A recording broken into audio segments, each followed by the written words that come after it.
Diogenes was considered to be a great philosopher back in the day of Alexandria, around 300 BC. Diogenes was a practitioner of what is called Stoicism. Stoicism, in a nutshell, is just the philosophy of not letting things that are outside of your control dictate your actions. And today I'm going to share with you the story of Diogenes meeting Alexandra for the very first time, something that has had a massive influence on my life. For context, you have to remember that Alexander the Great was the most powerful man alive at the time. Entire nations would bend at the knee to be next to this man. Men such as Alexandra to this day still seek to surround themselves by the most influential thinkers and minds of their time. And so the story goes, thereupon many statesmen and philosophers came to Alexander with their congratulations, and he expected that Diogenes of Sinope also, who was tarrying in Corinth, would do likewise.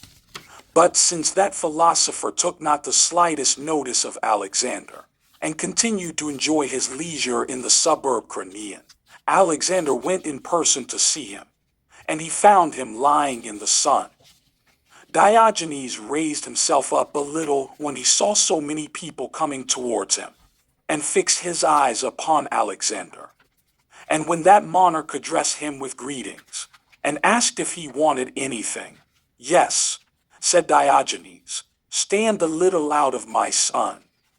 It is said that Alexander was so struck by this, and admired so much the haughtiness and grandeur of the man who had nothing but scorn for him, that he said to his followers, who were laughing and jesting about the philosopher as they went away, "But truly, if I were not Alexander, I wish I were Diogenes." Alexandra was the most powerful man in the world. He was offering Diogenes anything he wanted, and what Diogenes chose to do was simply request that the emperor move a couple of steps out of the path of the sun that he was basking in.